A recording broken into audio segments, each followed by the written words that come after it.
안녕하세요. 오늘은 에스라서 1장에 나오는 바벨론으로부터 바벨론 나중에 페르시아가 됐으니까 페르시아로부터의 유다 백성이 귀환에 관한 얘기 하겠습니다. 하나님은 세상을 창조하시고 그리고 통치하고 계시죠. 그것이 우리의 믿음이고 이제 그런 시각으로 이제 세상을 바라보는 것이 이제 믿는 자의 역사 의식입니다. 아모스 3장에 보면 이제 하나님께서 미래 역사에 대해서 미리 예고를 하신다. 선지자를 통해서 말씀하신 다음에 그 다음에 일하신다 이렇게 되어 있습니다. 그러니까 뭐 세계 전체도 그렇고 한 나라도 그렇고 한 개인도 마찬가지 이렇게 보면 되겠습니다. 그리고 과거 역사를 되짚어 보면 노아 홍수도 120년 전에 예고하셨고 그대로 됐죠. 근데 사람들의 반응이 이제 참 이렇게 하나님의 기대에 미치지 못하죠. 노아의 가족만이 이제 하나님 말씀을 믿었고 또 하나님의 지시에 따라서 자기와 또 세상에 있는 동식물을 구하기 위한 배를 만들었다 이렇게 돼 있고 나머지들은 되게 뭐 자기 수준에서 보다 보니까 또 과거의 인간의 경험에서 보다 보니까 이제 하나님이 하시는 말씀이 믿어지지가 않았죠. 그래서 대개는 그게 말이 되냐 이러면서 무시하고 멸시하고 또 하나님 말씀을 믿고 행동하는 노아 가족을 조롱하고 그랬죠. 그래서 이제 그 당시에도 꽤 많은 사람이 있었던 걸로 우리가 예상할 수 있는데 노아 가족 8식구 외에는 하나님 말씀 믿지 않았다. 그래서 믿는다는 게 뭐 하나님의 바람이고 인류의 바람이기도 하지만 쉽지 않은 것 같습니다. 또 아브라함에게 창세기 15장에 이제 하나님이 미래에 예고하셨죠. 자식이 없지만 앞으로 너의 후손 중에서 바닷가의 모래알처럼 또 하늘의 별 같은 많은 후손이 나올 것이 여러 나라가 나올 것이다. 이런 얘기를 했죠. 하나님 수준에서 말씀한 거죠. 그런데 사람들은 이제 무시했죠. 아직 자식도 없고 100살까지 혼자 사는 사람이 무슨 그런 일이 있겠는가 그러면서 이제 조롱하고 무시하고 그랬죠. 그런데 이제 아브라함을 연구했던 바울이 이제 로마서 4장에 보면 100세가 되어서도 믿음이 조금도 약해지지 않았고 또 사람을 창조하신 하나님이 약속해서 하나님 또 이루실 것이다 이렇게 하면서 자기 입술에서 그 믿음을 떨어뜨리지 않고 마음과 생각과 입술로 믿음을 지켰다 이런 식으로 해석을 하죠. 그리고 또 땅 뭐 손바닥만한 땅도 없던 아브라함에게 가나안 땅에 가면 앞으로 저 유브라데스 강부터 나일 강까지 넓은 땅을 내 후손에게 주겠다 이렇게 말했을 때 사람들이 배꼽을 잡고 웃었을 것 같아요. 뭐 죽을 때 자기 부인 사라의 무덤을 위해서 해쪽 속으로부터 그 동굴 하나와 그 주변 땅을 산 것이 전부인데 앞으로 이 넓은 땅을 차지하겠다는 얘기가 사람들에게는 우스꽝스럽게 들렸을 수 있었습니다. 그러나 아브라함은 믿음이 약해지지 않았다 이렇게 되어 있습니다. 그리고 이제 그 후손 중에서 대부분은 이제 뭐 노아 때나 마찬가지죠. 하나님 말씀은 사람의 상식에서 보면 또 역사의 경험에서 보면 이해할 수도 없고 그 말이 되냐 이런 태도를 갖게 되는데 그래서 믿음이 필요한 거죠. 그걸 믿은 사람은 이제 그 후에 출애굽 때쯤 돼서 모세의 엄마인 요게벳과 아버지는 아브라함의 믿음이 있었던 것 같고 그것이 이제 아들 모세에게 가르쳐지죠. 그래서 모세는 때로 왕궁에도 있었고 그 다음에 뭐 살인사건을 저지르고 미디안 광야로 피신해서 40년을 지냈고 나이가 80이 됐지만 하나님이 역사 속에서 예고하신 건 반드시 이룬다 이런 믿음을 갖고 준비를 하죠. 남들이 준비하는 모세를 보고 비웃고 조롱할 수 있습니다. 누가 알아주겠는가. 그리고 이렇게 멀리 떨어진 외지에 혼자 뭐 연구하고 기도한다고 뭐 그게 가능하겠는가 이렇게 조롱을 했겠죠. 그래서 하나님의 역사하심을 믿고 미래 예고를 준비하는 사람이 참으로 믿는 사람이고 이제 그런 사람들은 동시대 사람들로부터 비난받는다. 그 노아가 그랬고 이제 모세가 또 그랬죠. 근데 실제로 이제 하나님이 80세의 모세를 찾아오셔서 아브라함을 통해 예고하신 일이 진짜 이루어졌죠. 구약에서 가장 기적 중의 기적 하나가 바로 이제 출애굽 사건입니다. 지금도 그걸 안 믿는 사람이 있는데 그걸 안 믿는 사람은 어쩔 수가 없는 거죠. 그 당시나 지금이나 태반의 사람은 안 믿으니까요. 이제 지금 에스라서 1장 오게 되었습니다. 이제 약속의 땅 가나안에 들어간 이스라엘 백성이 남북으로 나눠서 북쪽 이스라엘, 남쪽 유다 이렇게 됐는데 북쪽에 세워진 그 여로보암의 그 나라는 계속 가면서 약속을 얻기 때문에 하나님이 예고하신 것처럼 실제로 약속의 땅에 추방했죠. 아수르한 나라를 몽둥이로 사용해서 이스라엘 북쪽 이스라엘 10지파를 다 뿔뿔이 흩어버렸습니다. 지금도 그 흔적을 찾을 수 없다고 그러죠. 철저하게 징벌을 내렸고요. 그다음에 남쪽 유다가 남았는데 여기도 역시 하나님의 법을 어겼기 때문에 약속의 땅에 약속을 어기니까 추방한다 했는데 계속 집행유예를 했지만 말을 듣지 않고 그래서 결국 이제 도를 넘고 지하에 관영하자 추방을 시킵니다. 그 당시에 이제 사용된 그런 매는 바벨론이죠. 바벨론이라는 나라를 매로 사용하죠. 그건 노아홍수 때에 그 홍수를 사용한거나 또 홍수 같은 많은 군대를 동원해서 이제 이스라엘 백성을 쓸어내린 거나 똑같죠. 그 수단이 다를 뿐이지 방식은 똑같은 겁니다. 그래서 이제 바벨론의 포로로 잡혀가는데 이제 가기 전부터 하나님이 또 역시 아모스 3장에 말씀한 대로 예레미야 선지자, 당시 활동하던 선지자가 예레미야였는데 그 선지자를 통해서 이스라엘 백성이 70년 동안 이제 유배 생활 또 귀양 생활을 할까요? 그래서 추방당해서 이제 거기에 벌을 받게 될 거다 이런 말씀을 하십니다. 그러니까 이제 이때도 마찬가지죠. 그런 역사회고를 했을 때 소수의 사람은 믿었고 이제 대부분의 사람들은 또 조롱하고 비웃고 말이 되냐 이런 그런 태도를 취했습니다. 결국은 이제 소수의 사람이라고 하는 건 여기 보면 이제 에스라 같은 사람은 그런 전쟁과 또 포로로 끌려가고 포로 생활하면서 대부분의 신앙도 잃어버리고 신앙의 근간이 되는 이제 성경도 되게 손실이 됐는데 이 사람 혼자 낮에 일하고 밤에는 연구하면서 정말 이 성경을 이제 계속해서 정리하고 또 보완하고 새롭게 새수를 새 부대에 담으라는 말씀처럼 재해석하게 됩니다. 유다 지파만 남은 이 상황을 어떻게 이해할 것이며 하나님이 왜 이렇게 하셨을까 하는 그런 이제 기도와 또 사색 속에서 역대 상하로 이제 역사를 새로 정리를 하고요. 유다 지파 중심으로 유다 지파밖에 안 남았으니까 이제 그런 상황에 주신 메시지가 뭔가를 찾아서 앞으로 유다 지파가 반드시 70년 후에 예루살렘을 귀환하면 신앙을 다시 부흥하고 재건해야겠다는 마음, 일념을 가지고 그 성경 연구를 합니다. 그래서 이제 결국 느헤미야 8장에 보면 이제 나라가 어느 정도 안정됐을 때 에스라를 초청해서 이제 큰 부흥회를 열고 이제 신앙의 부흥이 시작되고 또 율법서 에스라가 정리한 율법 말씀을 갖고 이제 이스라엘 백성을 다시 가르쳐서 신명기 18장을 회복합니다. 말씀에 순종하면 복받고 불순종하면 저주받는데 우리가 순종하고 복받는 길을 택하자. 다시는 불순종해서 이런 저주를 받고 추방당한 일이 없도록 하자. 이러면서 이제 빠른 시간 내에 이제 잃어버렸던 신앙을 회복하게 만들죠. 그래서 이제 아마 그 노아 시대 노아나 또 모세 시대 모세처럼 에스라도 그 노예로서 그것은 노예 생활을 하면서도 이제 연구할 때 말씀을 연구하고 정리할 때 아마 사람들이 비웃고 조롱해서 그 쓸데없이 뭐로 그런 일을 하냐 그렇게 했을 텐데 결국은 하나님 알고 계셨고 이제 요긴할 때 쓰임 받게 되는 걸 볼 수가 있습니다.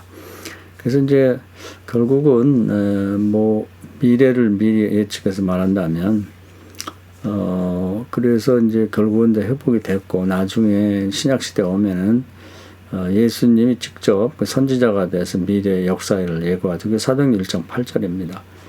그 예루살렘과 유대와 사마리아 땅까지 복음이 전해질 거다. 그런 얘기를 했죠.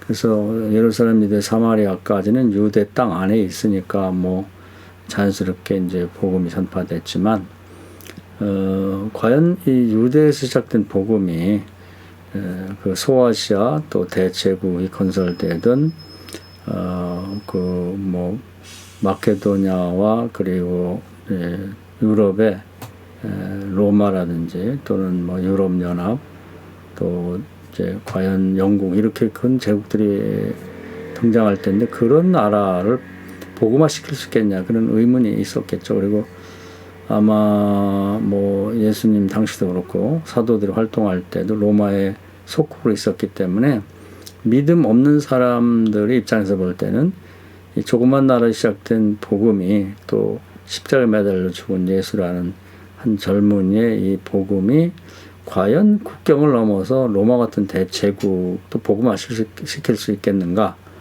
예수께서 예고를 했지만 대부분의 사람들은 항상 그랬듯이 아마 코 웃음을 치고 그 말이 되냐고 이제 그런 반응을 보였을 것입니다. 그렇지만 이제 이걸 믿고 준비한 사람이 하나 있죠. 그 사람 누구냐면 이제 바울입니다. 바울이 반드시 역사를 공부해 보니까 예고된 역사는 반드시 실행된다 하는 걸 보고 아마 노아라든지 또 모세라든지 또 에스라를 연구했을 겁니다. 그리고 이제 유대인 중심으로 전해졌던 복음이 결국은 이제 그 서양이라고 하는 그런 그 그리스 로마 문화권에 전파될 때는 재해석돼야 된다. 이렇게 해서 이제 자기 고향인 길리기아 다소로 내려가서 약 12년 6개월 동안 기도하면서 그 동안에 이제 회람되고 뭐 여기저기 흩어져 있던 이제 성문서들을 수집해서 복음을 연구하고 그 서양 사회, 그리스 로마 문화 사람들이 받아들일 만한 내용으로 이제 재해석, 재편성하게 됩니다. 그래서 신약 성경 27권인데 그중 13권의 책이 바울이 기록한 정리한 내용이 되죠. 에스라가 했던 구약에서 했던 일을 바울이 신약에서 하죠. 뭐 에스라나 바울이나 그걸 연구하고 얘기할 때는 뭐 웃음거리였고 뭐 이단 시비가 걸렸고 또 뭐 예루살렘 공회에 고발도 되고 여러 우여곡절이 있었죠. 그렇지만 결국은 하나님의 뜻에 부합되고 준비했던 그런 이제 바울이 이제 결국은 가장 정확한 복음을 전하는 사람으로 인정받게 되고 바울의 복음이 이제 전 세계에 복음화시키는 큰 기여를 하게 된다 이렇게 볼 수가 있습니다. 그래서 이런 큰 틀에서 볼 때 지금도 이제 하나님은 사도행 1장 8절의 역사 예고를 근간으로 이제 세계를 이제 다스리고 계시다 이렇게 볼 수가 있습니다. 그래서 결국은 소수의 사람들이 나갔지만 이제 바울이 시작해서 소아시아와 유럽과 뭐 로마, 유럽 또 대영 제국은 영국과 미국 제국이 다 복음화됐고 상상할 수 없는 일이죠. 그럼 하나님이 하시니까 되는 겁니다. 지금은 대한민국에 와 있다. 그래서 한국은 뭐 총칼을 들고 세계를 지배하지는 않았지만 새로운 시대, 새로운 국면을 맞이해서 이제 문화로 세계를 점점 지배해 나가고 있다. 문화 제국이 벌써 돼 있죠. 그래서 앞으로 더 이제 큰 영향력을 발휘할 거라 이렇게 보여집니다. 지금도 뭐 G7 국가들이 이제 한국을 초청하는데 영국이 좀 회장 국가인데 정식으로 한국을 초청했죠. 앞으로는 그런 G7 국가에서도 이제 더 뛰어난 국가로 발전할 가능성이 있죠. 특히 남북이 하나가 되고 통일이 된다면 이제 뭐 미국 다음으로 이제 세계 영향력을 발휘한 나라가 될 수 있다. 이렇게도 전망하고 있는데 그것이 뭐 불가능하다고 생각할 수 없고 하나님이 하신다면 되는 거죠. 그래서 이런 때에 이제 우리는 어떻게 살아야 되겠는가 하는 건 이제 에스라 시대로 되돌아가서 이제 우리가 그 공부를 해볼 필요가 있는 것이죠. 이제 같은 하나님께서 역사하시고 계시기 때문에 성경을 옛날 얘기로만 생각하지 말고 지금도 살아 역사하신 하나님이 예고하신 그 시대마다 일하셨더니 지금도 사도행 1장 8절에 근거해 일하고 계시다 이렇게 보면 되겠습니다.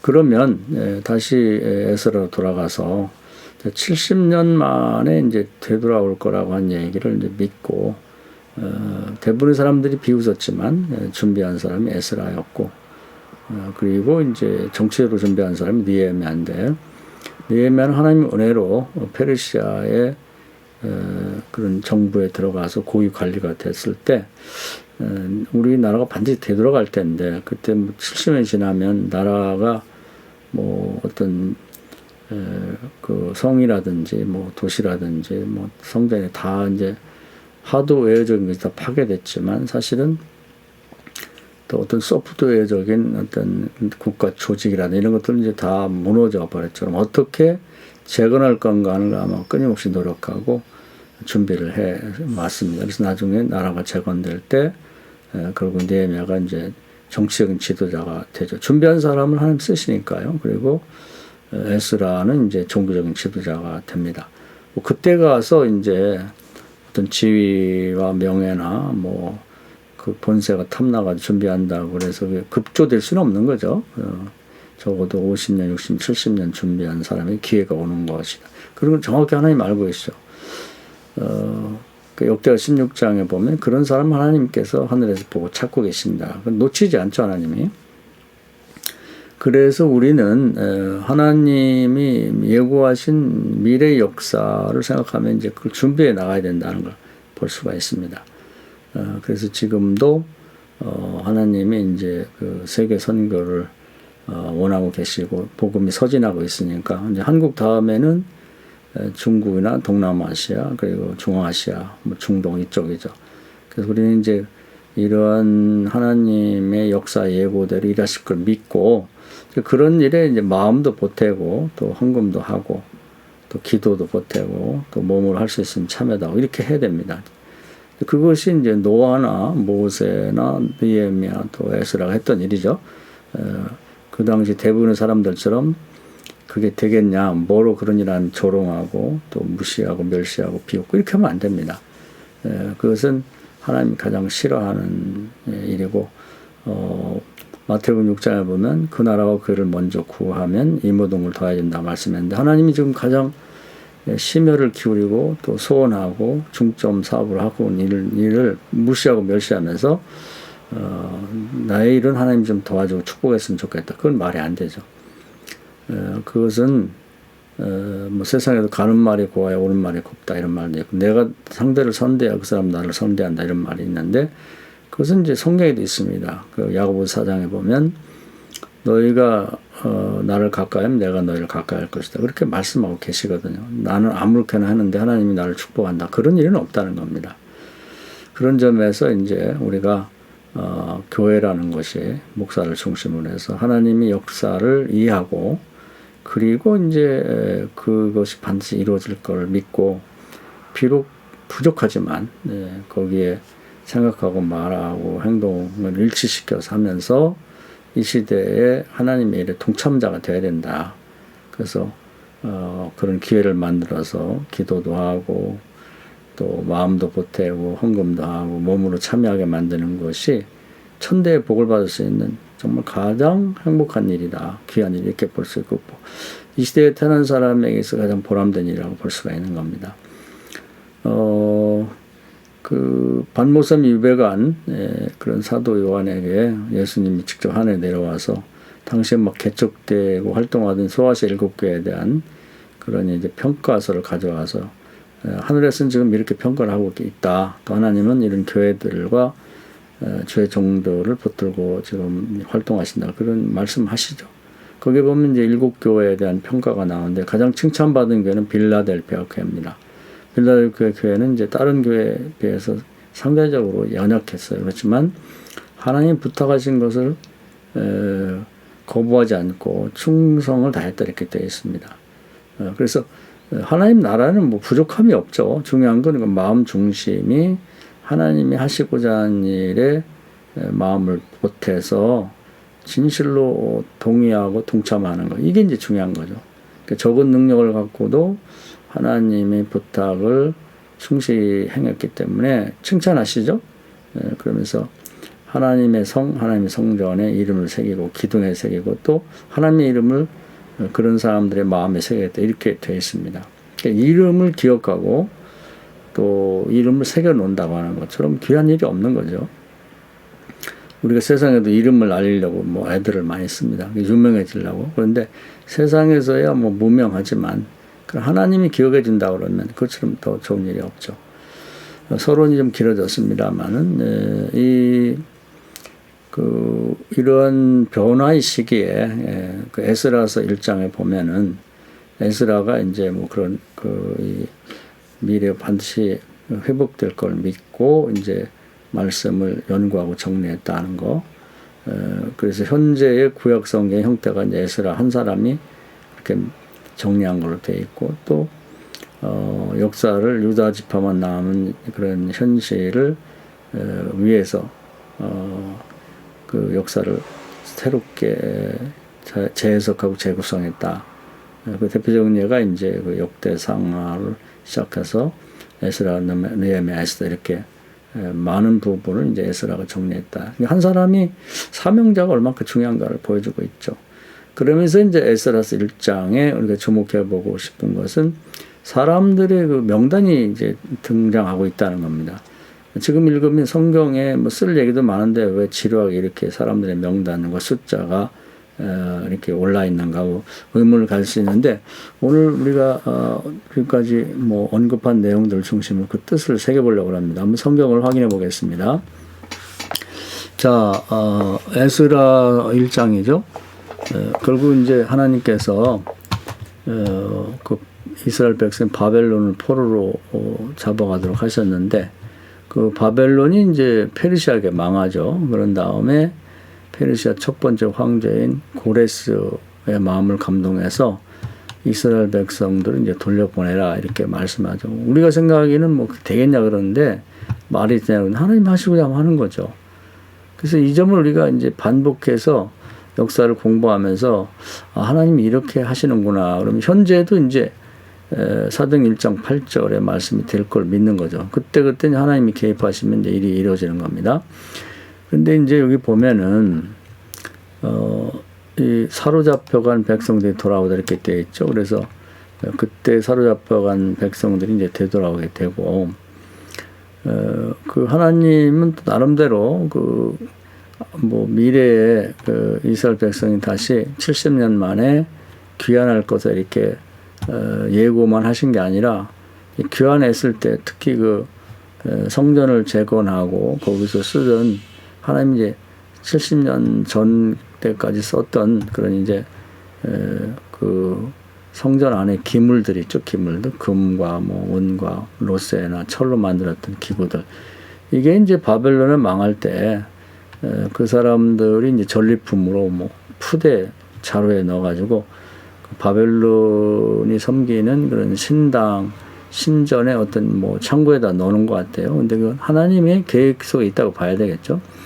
그래서 워낙 많은 나라를 점령하고 뭐 전리품을 가져오다 보니까 세상적으로 보면 그 많은 그 창고에 뭐 그런 게 있는지도 잘 모르고 이제 임금이 바뀌고 그랬던 것 같아요. 그런데 페르시아로 넘어오면서 이제 그것이 발견이 되고 고레스가 그 물건들을 이제 이스라엘 백성에 다 넘겨주라. 그래서 이제 미리 하나님은 이제 성전도 회복될 걸 미리 예견하시고 이제 그걸 보관시켜 놨다 이렇게 보면 되겠습니다. 그런 다음에 이제 2장에 넘어가서요. 이 돌아온 사람들이 이렇게 제목이 붙어 있는데,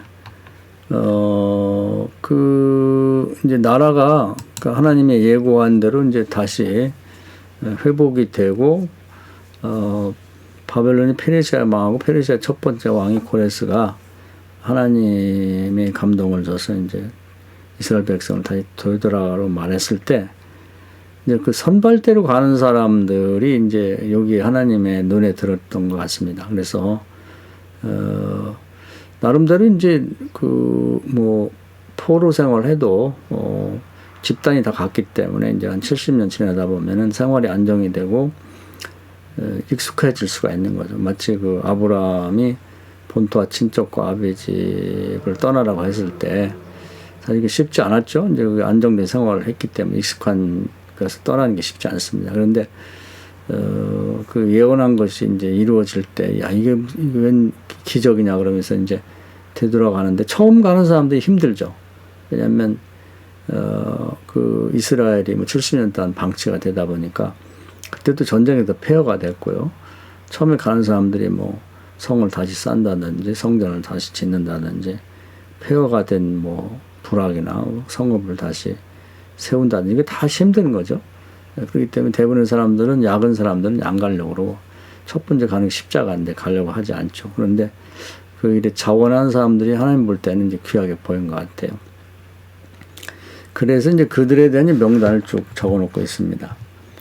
2절부터 보면 곧 스룹바벨과 예수와 느헤미야, 스라야와 이렇게 해서 쭉 이름이 나오고 있고, 또 사람들의 그 숫자가 납니다. 바르수의 자손이 2072명 이렇게 돼 있고, 쭉 이름 대표가 나오고 숫자가 나오는데, 여기 보면 이제 뭐 이 숫자와 이 사람의 이름을 다 기록할 수는 없죠. 그러나 하나님 나라에는 위에 나온 것처럼 이제 기록됐다 이렇게 보면 되겠습니다. 근데 지금도 저희 말씀 통해서 깨닫는 바는, 하나님이 하시고자 하는 일, 여기는 뭐 예고된데, 역사 예고대로 다시 귀환해서 이제 나라를 재건하는 일, 그의 동참자들이죠. 이런 사람들에 대해서 하나님 귀하게 여기고, 성경에 쓸 말도 많지만 이들을 꼭 밝혀서 놨다는 얘기는 하나님 나라도 이런 식으로 기록되어 있다는 얘기고요. 이게 귀하게 여긴 받는구나, 그런 거죠. 그러니까 지금도 이제 뭐 독립기념관이라든지 무슨 전쟁기념관 같은 데 가면 그때 수고한 사람들의 이름이 이렇게 돌에 새겨져 있습니다. 1000년이 지나도 없어지지 않는 거죠. 이런 것처럼 하나님 나라도 그 이름을 귀하게 여겨서 이렇게 새겨놓는다고 하는 겁니다. 지금 이제 이 에스라 시대에 하나님이 예고하신 역사적인 일에 동참하고자 선발대로 참여한 사람들을 귀하게 여긴 것처럼, 지금 이제 사도행 1장 8절에 그 하나님의 선교, 하나님이 하고자 하는 일에 동참하는 사람들은 지금 많은 사람들이 있지만 그 중에서도 이런 사람들의 명단이 이런 식으로 기록이 된다 하는 걸 생각하자는 것입니다. 오늘은 여기까지 말씀드릴 텐데요. 우리가 이 땅에 살면서 특히 기독교인으로 산다는 것, 어떻게 가장 보람 있는 일, 의미 있는 일, 또 가장 잘 사는 삶이냐, 이런 삶이 되는 것이죠. 오늘 이 말씀 은혜가 되셔서 뭐 여러 전례를 드렸는데, 이런 얘기를 자꾸 들어야, 믿음은 들으면 생긴다고, 우리가 어떻게 살아야 될지 이제 삶의 방향을 결정할 수 있는 겁니다. 바른 방향을 결정하고, 정말 이 시대에 태어난 기독교인으로서 가장 의미 있고 또 하나님 기뻐할 만한 삶을 살 수 있기를 바랍니다. 감사합니다.